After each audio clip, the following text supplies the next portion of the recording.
Abubakar Audi, for the privilege to serve, pledged to work relentlessly to promote the integrity of the corps while serving the nation with utmost dedication.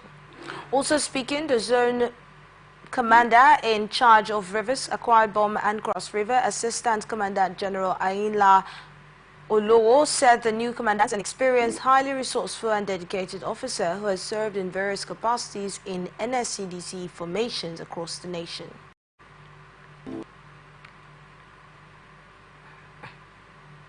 Analysts have tasked the Independent National Electoral Commission on the need to rejig existing voters' database for electoral information. Speaking on Atlantic Television Network program Open Conversation, a political analyst, Ugochukwu Ifeanyi, stated that INEC, as constitutionally outlined, must ensure they are up to date on information of qualified voters prior to any election in the country. In what APC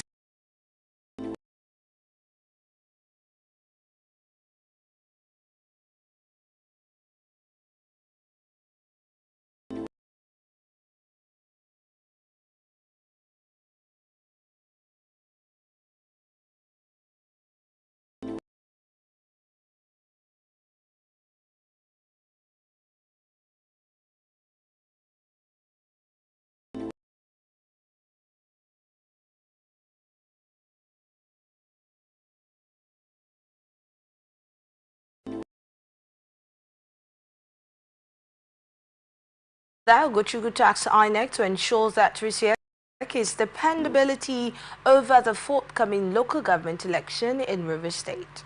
we are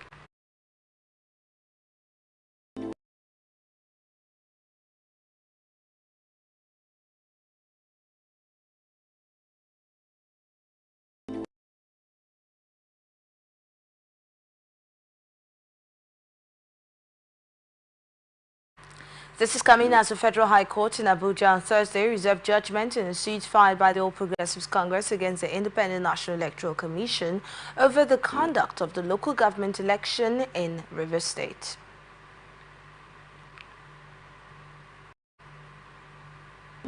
Senate of Ignatius Ajuri University of Education in Iwofe Olumini, Obiapo local government area in Rivers State, has abolished course leader and rep system in the institution and issued a stern warning to all lecturers to desist from illegal appreciations after examinations, extortions, charges for late buying of books, inflating prices of textbooks, and fixing practical arbitrary in order to squeeze out money from students.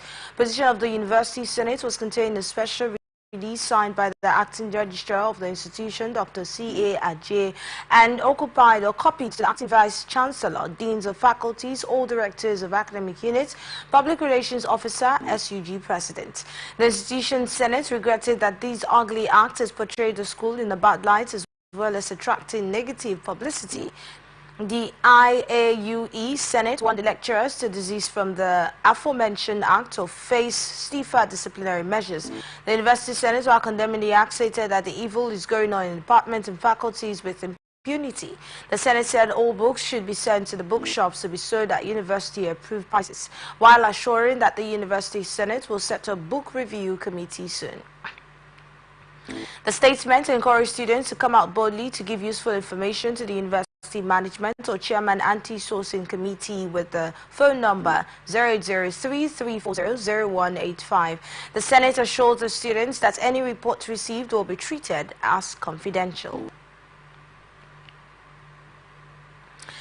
The Economic and Financial Crimes Commission has stated that it has commenced the investigation of a vessel arrested by Nigerian Navy ship NNS Fomosho Bios State, conveying 200 liters of products suspected to be illegally refined automotive gas oil.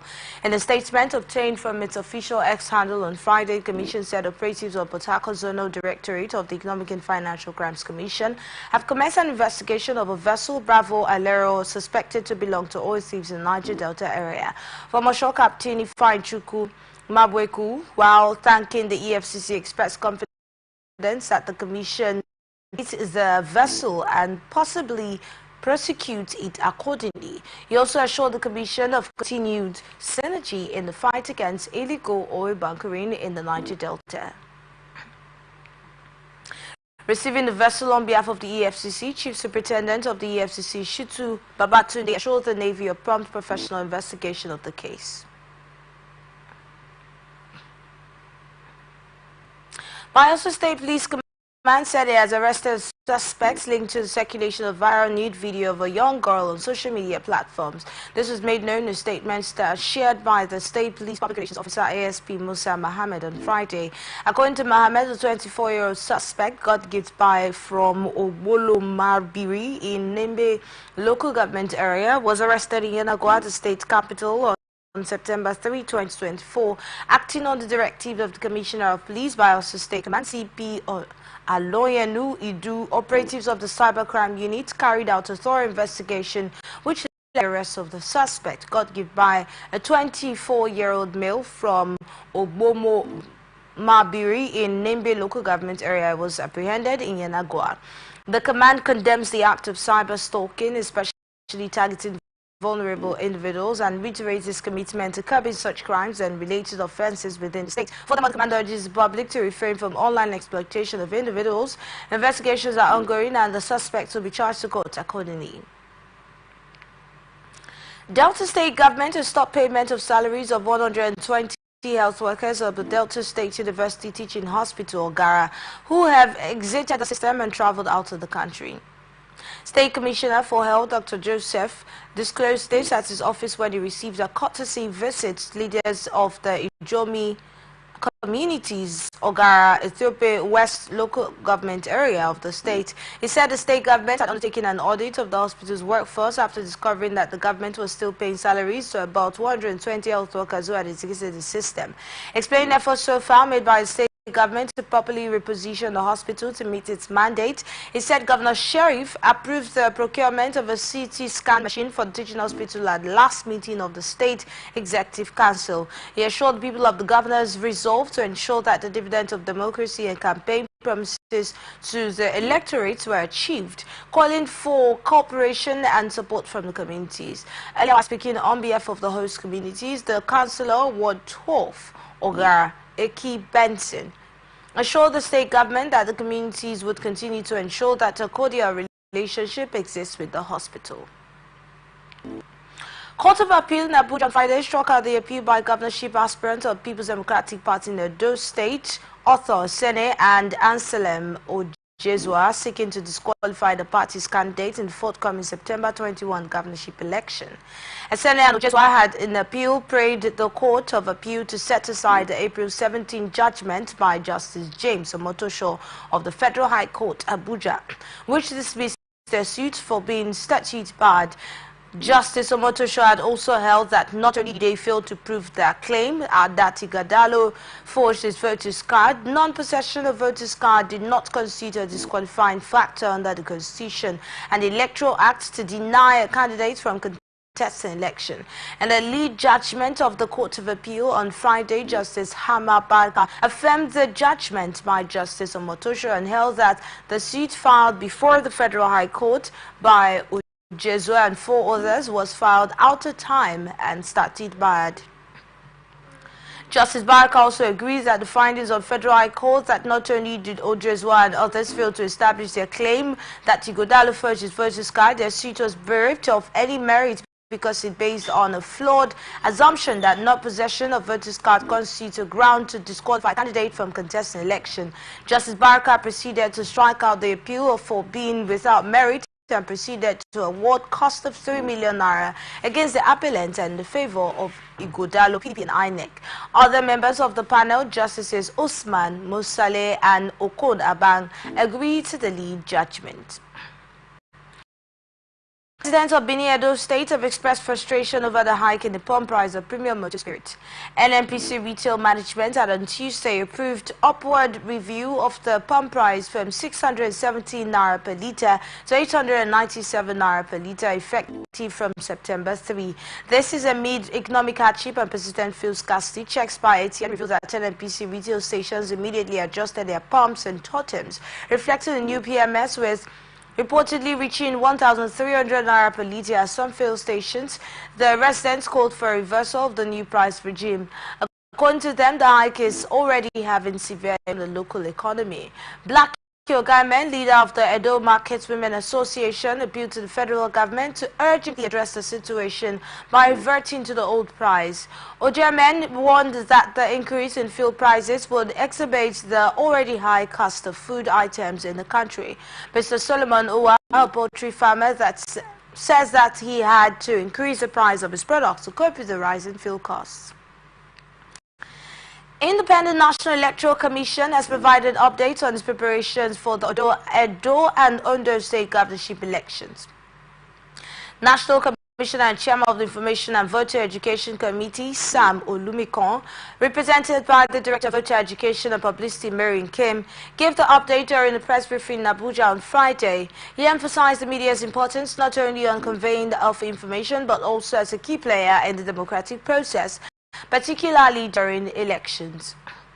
He, however, called for integrity in media reportage as the two off-cycle elections are approaching in a few weeks. He also warned journalists against reporting fake news, emphasizing that misinformation could harm the electoral process, especially in the digital age. Additionally, the Chief Press Secretary to the INEC Chairman, Rotimi Oyekami, offered recommendations to the media to help avoid fake news. He reminded the media that their role is ensuring 1999 Constitution and stressed the importance of journalists understanding INEC's election results management processes. Analysts have maintained that the call for a compulsory drug test of candidates in Edo State by APC is a political move. Speaking on Atlantic television program ATN Politics, a political analyst, Pat Tobiene, identified the planned development as a political tactic to outsmart other contenders in the election. Interest. Okay. Ordinarily, they needed not to wait till the electioneering period, as long as the very sour experience Nigerians get from the crop of leaders. Importantly, too, it shouldn't be limited to Edo State. This is not the first time this call has been made in our political experience. Obiene maintains that the drug test for politicians may not be successful in the end. I think a couple of years ago, under the 8th Assembly or so, similar calls were made. But of course, like the legal principle of he who goes to equity goes to untainted hands. Exactly. They wouldn't let that fly. Wow. Ordinarily, that would have taken the front stage from the time that call was. ATN recalled the All Progressives Congress Governorship Campaign Council in the September 21 poll in Edo State has called on the National Drug Law Enforcement Agency to subject leading candidates to compulsory drug tests in order to ascertain the level of sanity. National Agency for Food and Drug Administration and Control has said it destroyed fake, adulterated and unregistered food, drug and cosmetic products worth about 2.7 billion naira seized in Southeast. Director General of NAFDAC, Professor Mojisola Adeye, in a brief remark during the exercise in Enugu, said the products would have compromise the health of over 3 million people. Represented by Director of the Southeast Zone, Mr. Martins Iluyo Made, the DG said that the products would have increased the health burden on the already overstretched health institutions in the country. According to her, the products would have increased the poverty rate by making people spend money they should use to improve their livelihoods on medical trips. Adeye said that several people have met their untimely death due to the consumption of poisons, stressing that the event was to signal the people of Southeast that it is no longer business as usual to merchants of death who are hell-bent on destroying other people for their own selfish economic gain. Lagos State House of Assembly has amended the State Appropriation Law of 2024 that has the size of 2 billion naira. The recording follows a letter dated August 9, 2024 and sent to the House by State Governor Babajide Sanwo-Olu. It was gathered that the recording became necessary following rising inflation and need to meet the unexpected requirements as well as pressing basic infrastructure for the residents. The House at the plenary gave the approval after the chairman of Committee on Economic Planning and Budget, Lukman Olumo, presented the report and recommendations of the committee, which were adopted as the resolution of the House. Though the total budget size remains the same, the recurrent expenditure was reduced from 952 million naira and the original budget to 935 million naira, while the capital expenditure was increased from 1 million naira to 1 million naira following the reordering. Speaker of the House Mudashiru Obasa, who announced his colleagues after the unanimous vote in favor, said a bill for a law to authorize the issuance and appropriation of 935 million naira from the Consolidated Revenue Fund for recurrent expenditure and 1 million naira from the Development Fund for capital expenditure, thereby totaling a revised budget size of 2 million naira for the year ending 31st December 2024 be passed into law. Obasa therefore directed the clerk of the House, Barrister Olalekon Onafeko, to forward a clean copy of the bill to the governor for his assent. Analysts have taxed both the federal and state government on the need to ensure the security of food and economic stability of citizenry. Speaking at Atlantic Television Network program Atlantic Blowout, a socio-political analyst, Loveday Oporum, stated that the sole duty of governance is for the well-being of its masses. That's part of what is expected of government to do in order to ensure that price of foodstuffs and agricultural produce is stable. Thank God that the hardship is beginning to wake up different sectors, and of course the government to now assume their full responsibility.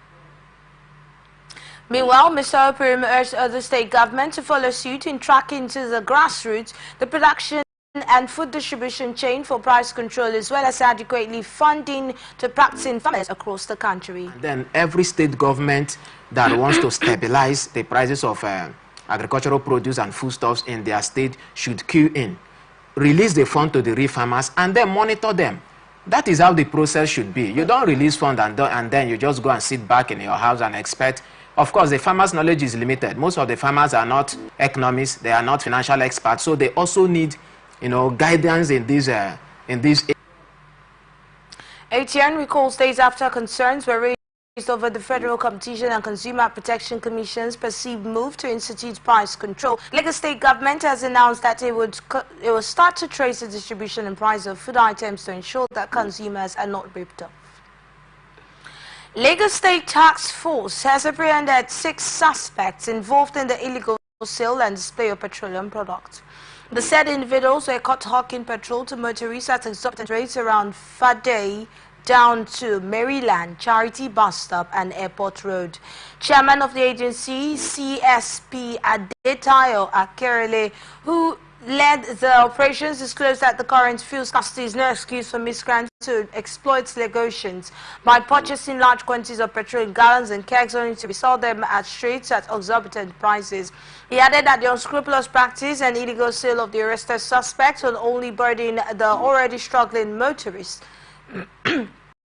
Chairman therefore sounded a note of warning to anyone or groups who connived with petrol stations to sell petroleum products to deceased forthwith or risk being arrested. He urged members of the public to report any suspicious collaboration between elements involved in the sale of petrol illegally to forestall any disaster. Ogun State Independent Electoral Commission has amended the age qualification for candidates in November 16 local government elections, reducing the minimum age from 30 to 25 years. This was contained in a statement signed by the Commission's chairman, Babatunde Osibodu. Osibodu stated that the amendment followed a review of the laws governing of the conduct of the local government elections, bringing the guidelines in line with Section 7, Subsection 4 and 106 of Nigerian Constitution, which stipulates that the candidate is qualified for election if he or she has attained the age of 25. The Commission also extended the deadline for each party's primaries by 1 week. The Commission also announced that all political parties planning to run the elections are invited to a meeting by 12 p.m. on Monday, September 9, 2024 at the Commission's headquarters in Ilewo, Abeokuta. Osibodu, however, requested that a political party should send not more than 2 representatives to the meeting. Ekiti State Governor Biodun Oyebanji has approved the work-from-home arrangement for civil servants in the state. The arrangement is aimed at further cushioning the effect of the current economic situation on workers in the state. According to a statement by a special advisor on media to the governor, Yinka Oyebode, under the new arrangement, officers on levels 1 to 7 will work from home 3 days a week. Also, officers on level 8 to 12 are to work from home 2 days a week, while officers on levels 13 to 17 work from home once a week. A new arrangement, which commences on Monday, September 9, 2024, excludes essential workers like teachers, core health workers in hospitals, and security personnel, amongst others. According to the governor's directive, each MDA is expected to produce a workable schedule for staff to ensure that the new work-from-home arrangement does not jeopardize effective service delivery. The arrangement will be in place for a period of 2 months and is subject to periodic review in line with the prevailing circumstances.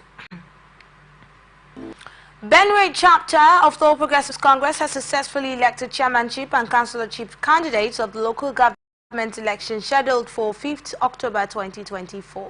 Speaking to journalists in Makurdi on Friday, the caretaker organizing secretary and spokesperson of the APC caretaker committee in the state, James Onguga, says the primaries were conducted smoothly. According to Onguga, the party successfully elected 23 chairmanship and 276 councillorship candidates for the forthcoming elections. He stated all local governments in the state have conducted their primaries and submitted the results to the caretaker committee. Onguga praised party members for their peaceful conduct during the primary election and commended the aspirants for their discipline during the screening exercise on 1st and 2nd September 2024. Onguga mentioned that the primary election appeal committee had begun addressing petitions arising from the conduct of the primaries.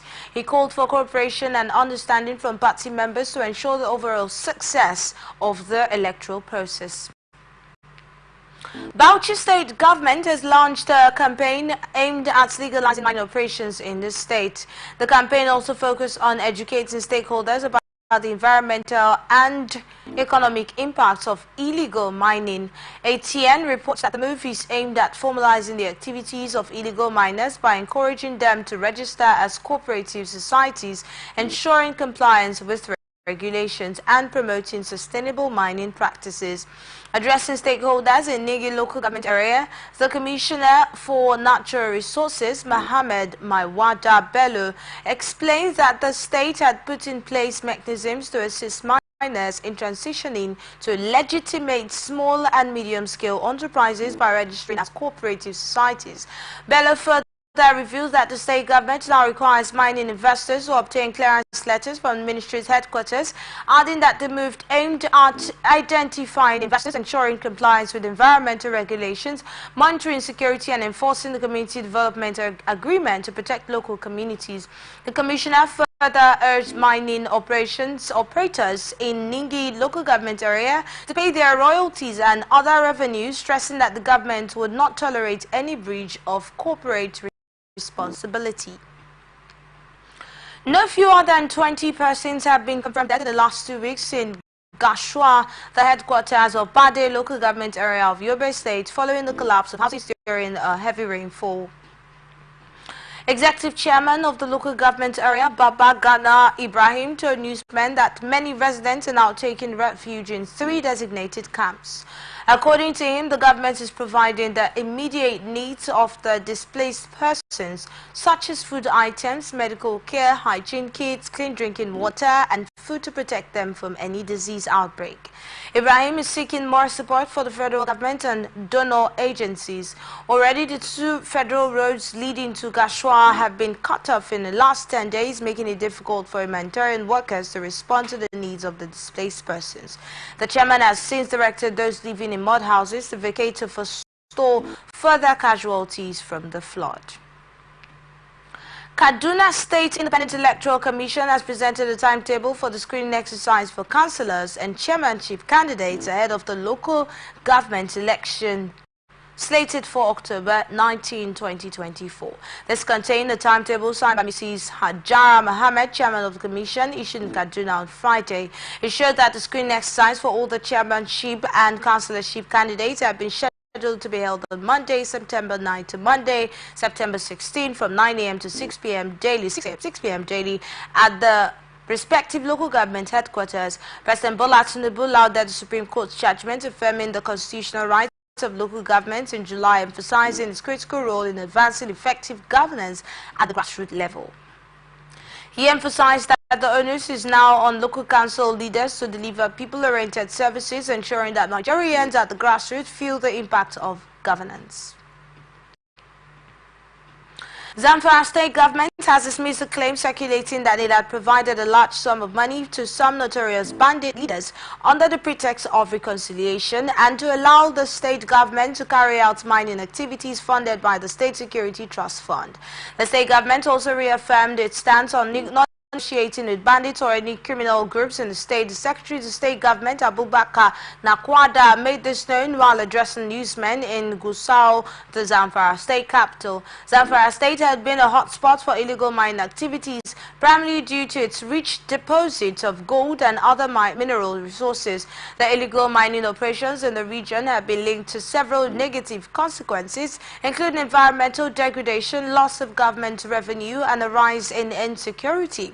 The Zamfara state government, while denying the reports of engaging in mining activities, said the federal government's ban on mining remains in force, and the governor, Dauda Lawal, has also placed a ban on mining across the state. The Secretary to the State Government, Abubakar Nakwada, also denied the reports of funding some bandit leaders under the pretext of reconciliation funded by the State Security Trust Fund. You are watching the Global News on Atlantic Television Network. We'll be right back after this break. Please stay with us.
Welcome back. This is the Global News on Atlantic Television Network. Now to the rest of our stories.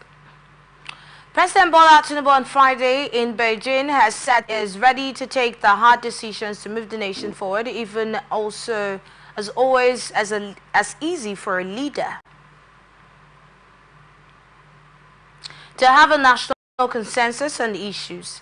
The president stated that when he met with Nigerians living in the People's Republic of China to round off his official engagements in the country, describing his visit as very good and successful. Addressing members of Nigerians in diaspora organization in China and the Nigerian community at the China World Hotel, President Tinubu emphasized his efforts to strengthen cooperation, infrastructure, trade, finance, energy, green economy, and mining. During his discussions with President Xi Jinping, Kiang and the participation of 2024 summit of the Forum China-Africa Cooperation.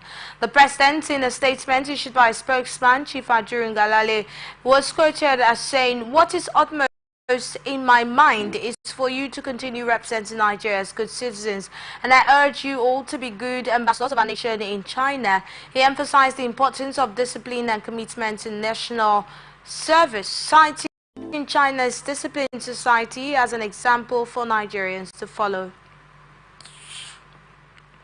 Highlighting the impact of investment in China's economy, President Tinubu assured Nigerians in diaspora that Nigeria's Bank of Industry is prepared to collaborate with them to leverage peace back home. To the applause of the audience, President Tinubu stated that one key takeaway from his visit to China is commitment to replicate China's infrastructure back home. In his remarks, Dr. Oche Barnabas, president of NIDO China, commended President Tinubu for his commitment to strengthening Nigeria-China relations, particularly in trade, investment, and people-to-people collaboration. Vice President Kashim Shettima has met with the Minister of State for Petroleum Resources, Heineken Lokpobiri, the National Security Advisor, Nuhu Ribadu, and the Group Chief Executive Officer of Nigeria's National Petroleum Corporation Limited, Kari, at the Presidential Villa Abuja. The meeting was aimed at finding a lasting solution to the current outcry generated by the recent increase in the price of premium motor spirits, popularly known as petrol. Addressing the State House correspondent at the end of the meeting, which lasted about 30 minutes, Minister of State for Petroleum Resources, Heineken Lokpobiri, said they were the Vice President as directed by President Bola Tinubu. The minister added that there is no cause for panic because there are enough petroleum products in stock. Lokpobiri reiterated that contrary to insinuations, the prices of petroleum products are not set by the government. Thank you very much.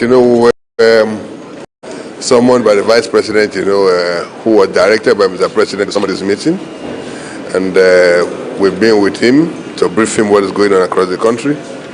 And what is important is for us to convey to Nigerians that the President is empathetic about what is going on in the country. He's concerned about the hardship of Nigerians, and that was why he directed the Vice President to call this meeting, for us to reflect on what is going on in the country. What is important is that products are available in the country. And we believe that between now and the weekend, there will be availability of products across the length and breadth of the country. The price could be high in some other areas, much more. Higher in some other locations, in some locations much more than, other areas. But we believe that by the time, there is availability of products across the country, the price itself will stabilize. But what is important is that government is not fixing prices. This sector is deregulated, and we believe that with the availability of products, the price will find, its level. And this is important, for Nigerians to know. In summary, is that President is empathetic about what's going on. That's why he directed this meeting. There is enough product in the country to be able, to meet the demands of Nigerians, so there should be no panic buying. And we also believe that the Nigerians need to know that government is not fixing prices. I think that is what, I want to convey to Nigerians. Executive Director of the Nigeria Midstream and Downstream Petroleum Regulatory Authority, Mr. Uwoku Ukoha, said the regulatory efforts are now geared towards stabilizing supply across the country, with the resultant impact expected to be a stability of the price. All regulatory efforts are now geared towards stabilizing supply, with the resultant impact that it will be positive also on the stability of price. To that objective, the regulator is ensured that there's increased operating hours from all loading depots. Vessels are being cleared promptly, and extended hours where safety can permit for truck outs as well. More importantly also is the reinforcement of the support being given to local refiners, because with increased production from them, indeed, like the minister has said, there will be higher supply, which will stabilize the price. That's the effort that the regulator is making. Executive Director, Nigerians woke up to an unexpected increase in the pump price of petrol on Tuesday from 617 naira to 897 naira per litre, generating public outcry, but the government promptly cleared the air, saying it does not regulate prices. Minister of Education, Professor Tahiru Mamman, says his ministry will look at the potential collateral problem areas in the implementation of the new age for admission into universities and tertiary education.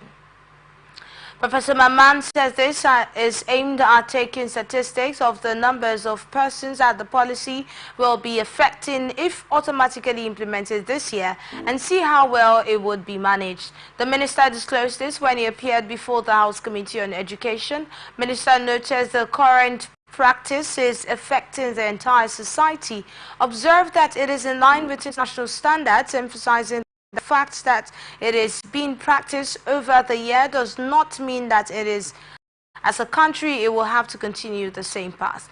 The minister stressed that it is better to follow extant laws for age admission to various universities or tertiary institutions, as this will be good for the children as well as the system and everybody.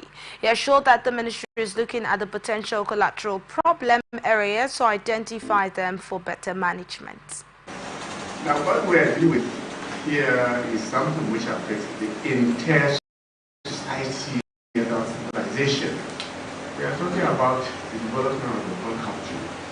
And we are also trying to get out of step with the rest of the world, which we put. There are international standards of business. The fact that we have deviated from it over the years doesn't mean we have to continue on the same track. But in conclusion, as the Jam Registrar gave the hint, we are looking at the collaterals, what can they say, potential collateral problem areas. We are not unmindful of that.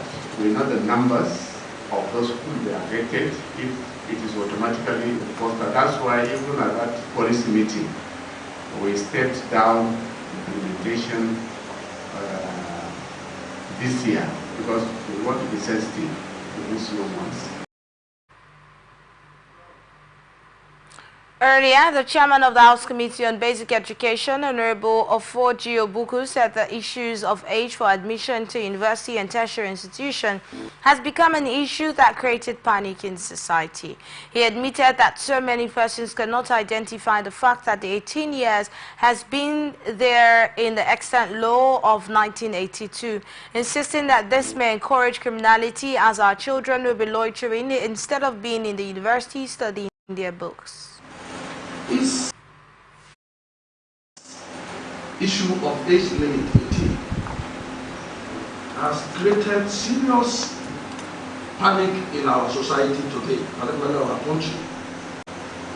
A few days ago, the issue was discussed at all levels, and as a parliamentarian, you receive calls from left and right when things like this happen. And tourism, so many persons cannot identify the fact that yes, the 18 from the extant law of 1982, it has been there. Of course, you know, so many persons cannot identify that history. But however,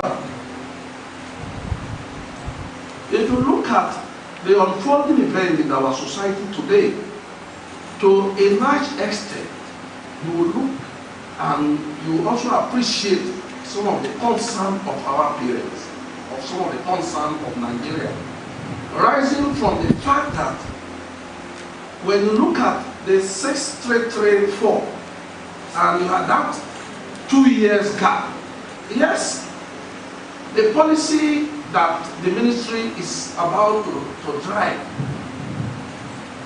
is a welcome development. I am on the opinion that we go for public hearing. Nigeria should be able to allow to participate, make their contribution, their views in reality of the event in our country today, so that all of us should be at the same pace in this issue. So that by the time decisions are taken, the house, what is the house of the people? Because immediately this uprising on the minister have said from we will implement, in fact what Nigeria will implement 18 years. People don't look at the extant law, but people believe that 2 years we will encourage so many criminality, because our children will be going out noisy. Minister of Education Tahir Mamman had announced the federal government's decision to ban students who are under 18 years from sitting for the West African Senior Secondary School Certificate Examination and National Examinations Council. Both are crucial for admission into tertiary institution. National Emergency Management Agency has called states in the central and southern regions of the country to brace up for imminent floods that would soon affect communities downstream. Director General of NEMA, Zubaida Omar, who disclosed this in statements in Abuja, listed the states to be Benue, Kogi, Anambra, Delta, Imo, River State, and Bayelsa States. According to her, the alert followed the recent flood that impacted many communities across some states and the rising water levels in River Benue and River Niger.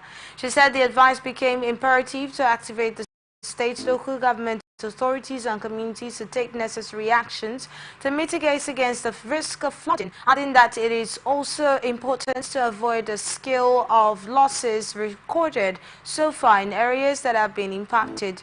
Omar listed some of the actions to be taken to include immediate clearing of blocked drainages, constructing temporary flood barriers, and evacuating from flood-prone to safe higher ground. The DG advised communities to stay informed through weather updates and the flood warnings from Nigeria Meteorological Agency and Nigeria Hydrological Agencies. Residents are advised to avoid crossing flooded areas, relocate from flood-prone zones, and cooperate with local emergency services. National Association of Nigerian Students has insisted on proceeding with the planned nationwide protest against the increase in petrol prices. NAN's Senate President Henry Okuomo made this declaration on Friday. The students' group had earlier called for the reversal of the petrol price increase and the removal of the group chief executive officer of Nigeria National Petroleum Company Limited, Meliakari. This comes after the president of the association, Afiz Akintaye, denied that the group was organizing a protest against the increase in petrol prices. Akintaye had called on security agencies to investigate the source of this misinformation. Presidential candidate of the Labour Party in 2023 general election, Peter Obi, has called for reconciliation in the birth of the new Nigeria. Dr. Tanko Yanusi, Interim National Coordinator Obedience Movement, in a statement on Friday in Abuja, quoted Obi to have made this call in a post on his X handle. Obi appreciated those who used their resources to support the elections and emergence of the Obedient Movement and its leadership. Obi urged the members of the movement to focus on healing, reconciliation, and renewal. At least 467 Nigerians were killed in 4 states in Kaduna, Benue, Katsina, and Plateau states between July and August 2024. National Human Rights Commission, which disclosed this on Friday, also reveals that about 1,200 #EndBadGovernance protesters have so far been arrested and detained by security agencies across the country. While the Commission lamented that some of the protesters had been charged to court, it however noted that the grave concern that they were detained beyond the period permitted by the constitution of the country before being taken to court. Presenting its July and August 2024 human rights situation in Nigeria, Hilary Obumna, the senior human rights advisor to the executive secretary of the NHRC, said the total of 414,200 complaints against human rights abuses were received by the Commission across the country in the last 2 months.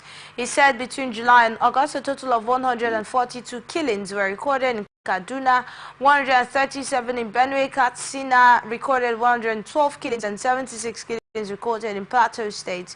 The Commission insisted that the protest is not a crime in Nigeria, while pointing out that the hashtag End Bad Governance protest was not people's quest for good governance. The Executive Secretary of the Commission, Professor Tony Ojukwu, urged the government to take sustainable actions in ensuring the protection of the people affected by displacement.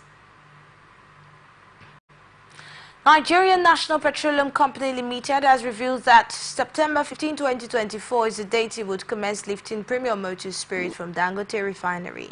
In a statement by an NPCL spokesperson, Olufemi Soneye, the executive vice president of the downstream of the company, Adedapo Shegun, disclosed this to newsmen. He stressed that NNPCL was awaiting the September 15 time provided by the 650,000 barrels per day Lagos-based refinery. His comments come as fuel scarcity lingers nationwide despite the recent price hike. Shegun said that NNPCL is collaborating with marketers to ensure that the stations open early, close late to maintain adequate fuel supply to meet the needs of Nigerians. Recall that Dangote refinery on Wednesday denied claims that the NNPCL has started lifting its petrol. This comes days after Aliko Dangote, the president of Dangote Group, officially announced that his refinery has commenced production. Interior Minister Olubunmi Tunji-Ojo has announced Nigeria's enrollment in the National Civil Aviation Organization's Public Key Directory and Public Key Infrastructure. The move, according to the minister, is aimed at enhancing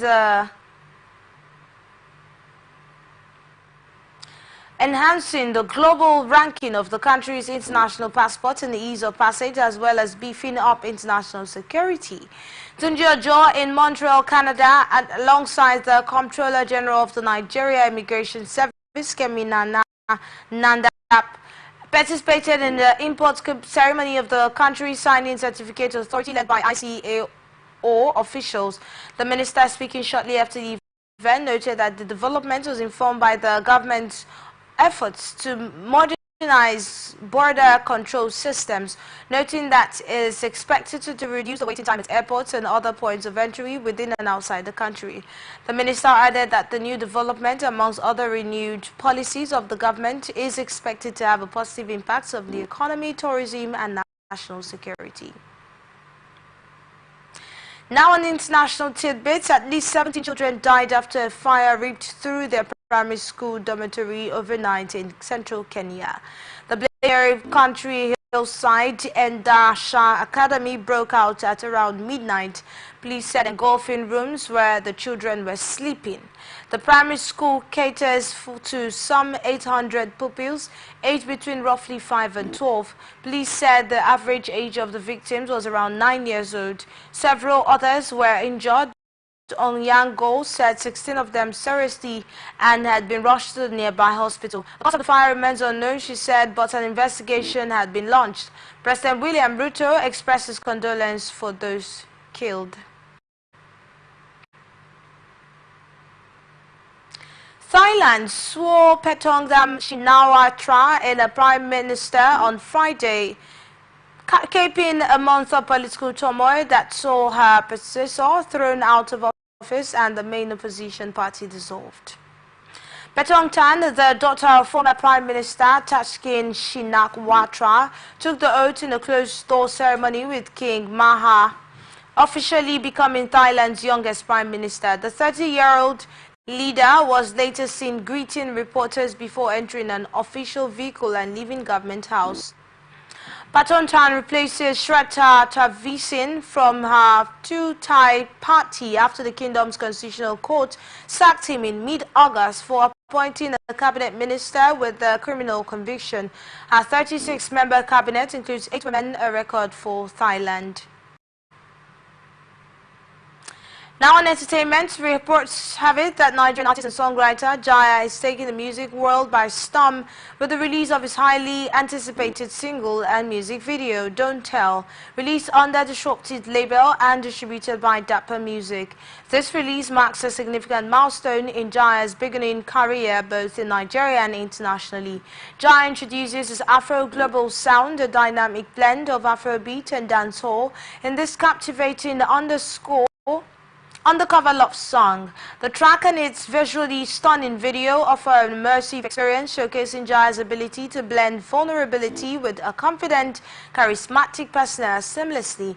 The single's infectious rhythm, relatable lyrics and engaging sound invites listeners. Produced by the powerhouse trio of T.Y. Gila, Rob Woodard, and Joa and Warren Zavala, Don't Tell highlights Jaya's versatility and artistic depth. The music video amplifies the Afro-global aesthetics, reinforcing Jaya's role in the global expansion of African music. Nigerian singer Thames has brought her colleague Era Star on stage for a surprise performance.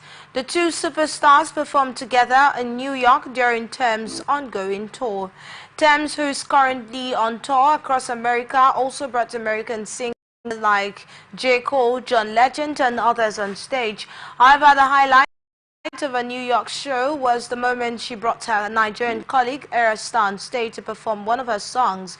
In the trending video on social media, the duo were cheered by the crowd as they performed together in the moments that showcased their friendship and support for each other.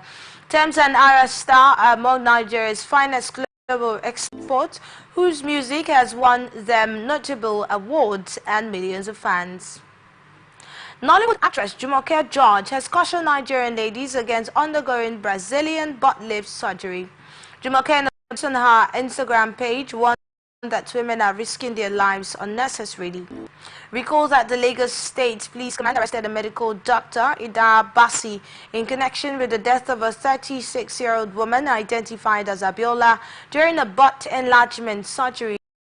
Reacting to the incident, Jumoke queried if the women doing BBL are telling God that he does not know what he was doing when he created them.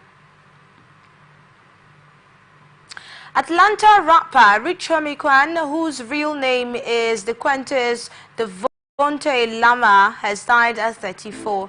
His death was confirmed by the Fulton County Medical Examiner. According to TMZ, Kwan's girlfriend came back home and found him unresponsive on the couch. She then proceeded to call 911 after he started foaming in the mouth. Richie Homie Kwan first burst into the scene in 2013 with his instant classic hit Type of Way. He also collaborated with several big names in the industry, including 2 Chainz, Young Thug, and Gucci Mane and Trinidad James. And now sports, Nigerian powerlifter Onyechi Mack has won the gold medal in the women's 61 kg powerlifting category at the ongoing Paralympics in France, lifting an impressive 150 kg. The 23-year-old triumphed on Friday, defeating China's Qiu Jianjin, who claimed silver with a lift of 440 kg, in Mexico's Perez, who took the bronze medal at the lift of 130 kg. Real Madrid has paid tribute to the club's legend Drazen Petrovic, who died in 1993. The Spanish club was in attendance at the tribute paid to Petrovic, which took place at the Zagreb Arena, with a game between Croatia's national team, of which Hezonja is a member, and a team of European players, in which Tavares and Musa played. The event was also attended by Alberto Heros and Technical Director of Basketball Division and Felipe Yeris. And during the game, there was a special moment. The Real Madrid paid tribute to Petrovic during a timeout in the second quarter.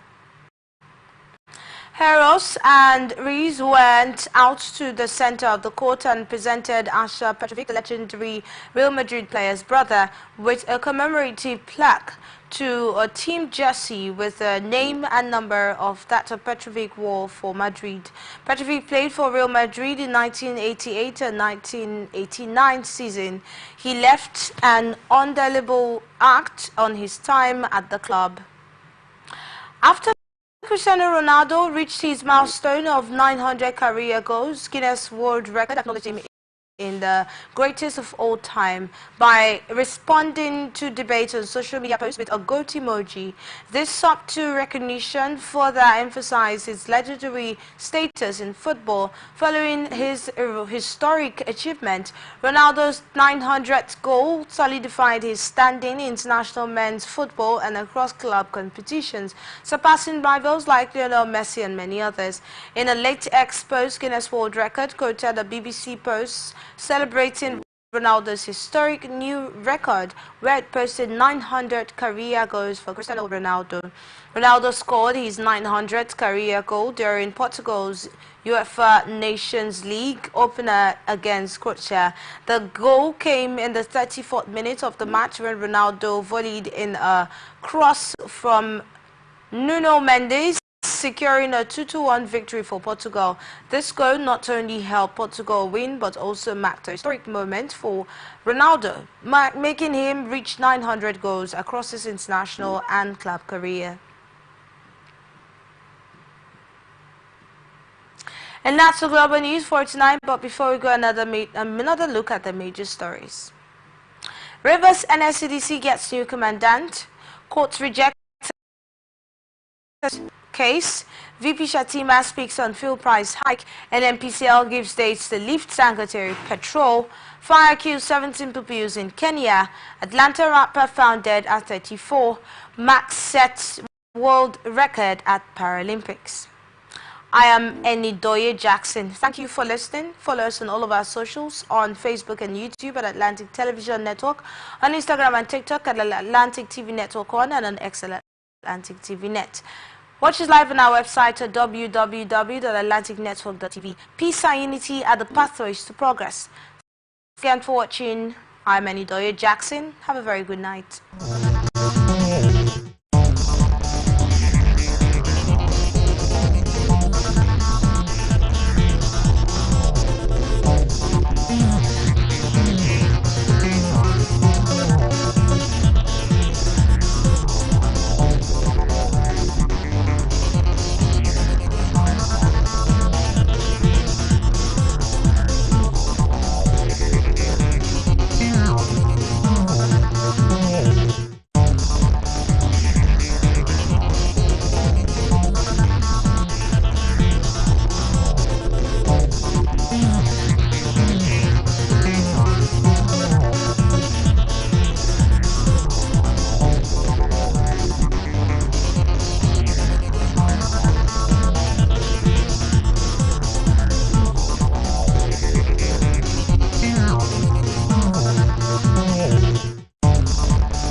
Expert discussions on trending stories in politics, business, social economy, sports, and documentaries. So catch all the updates on the happenings around the globe. Stay focused on the fact today, only on ATN.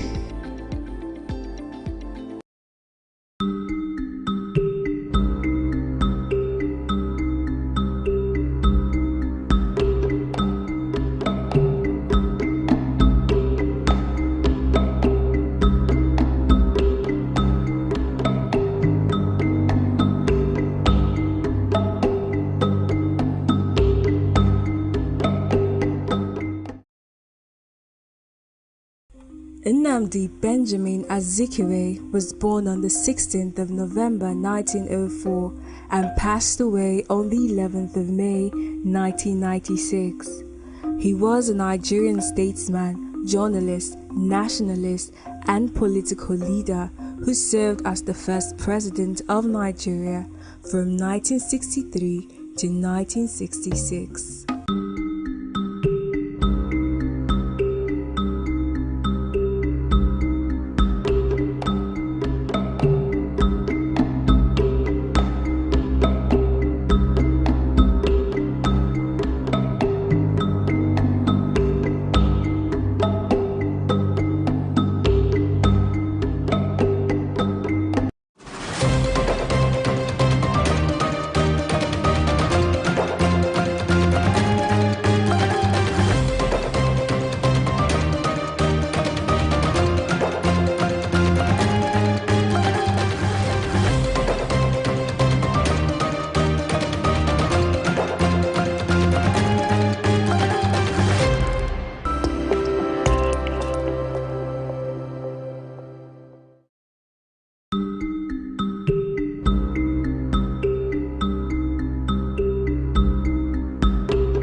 Nnamdi Azikiwe, usually referred to as Zik, was born to Igbo parents from Anambra State on the 16th of November 1904 in Zungeru, present-day Niger State, northern Nigeria. His first name means "my father is alive" in the Igbo language.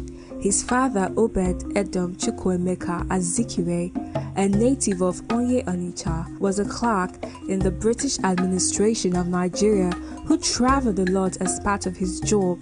Azikiwe's mother was Rachel Chinwe Azikiwe, who was sometimes called Nwanonaku, and was the third daughter of Agadio Nuajie. Her family descended from a royal family in Onitsha, and her paternal great-grandfather was Obi Ananzenwu. Azikiwe had one sibling, a sister named Cecilia Eziamaka Arinze. As a young boy, Azikiwe spoke Hausa, the regional language. His father, concerned about his son's fluency in Hausa and not Igbo, sent him to Onitsha in 1912 to live with his paternal grandmother and aunt to learn the Igbo language and culture. In Onitsha, Azikiwe attended Holy Trinity School, a Roman Catholic mission school, and Christ Church School, an Anglican primary school. In 1914, while his father was working in Lagos, Azikiwe was beaten by a dog. This made his worried father request that he come to Lagos to heal and to attend school in the city. He then attended Wesleyan Boys High School, Broad Street, Lagos. His father was sent to Kaduna 2 years later, and Azikiwe for a short time lived with a relative who was married to a Muslim from Sierra Leone. In 1918, he was back in Onitsha and finished his elementary education at CMS Central School. In 1920, his father was posted to Calabar in southern Nigeria. Azikiwe joined his father in Calabar, beginning secondary school at the Hope Waddell Training College. After attending Hope Waddell, Azikiwe was transferred to Methodist Boys High School in Lagos. Azikiwe had a lecture by James Aggrey, an educator who believed that it was better for Africans to get a college education abroad and return to effect change. After the lecture, Aggrey gave the young Azikiwe a list of schools accepting black students in America. After completing his secondary education, Azikiwe applied to the Colonial Service and was accepted as a clerk in the Treasury Department.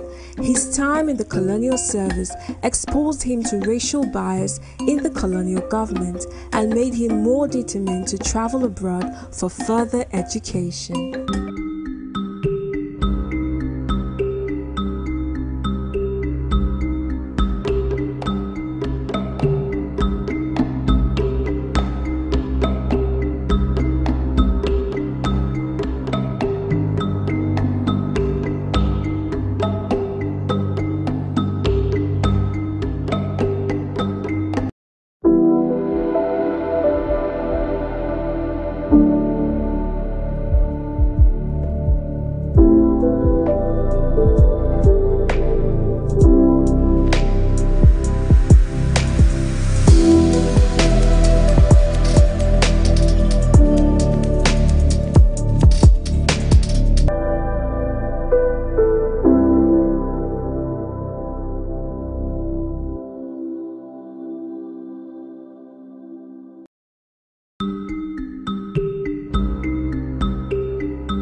Azikiwe applied to universities in the US and was admitted by Stora College, dependent on his finding a way to America.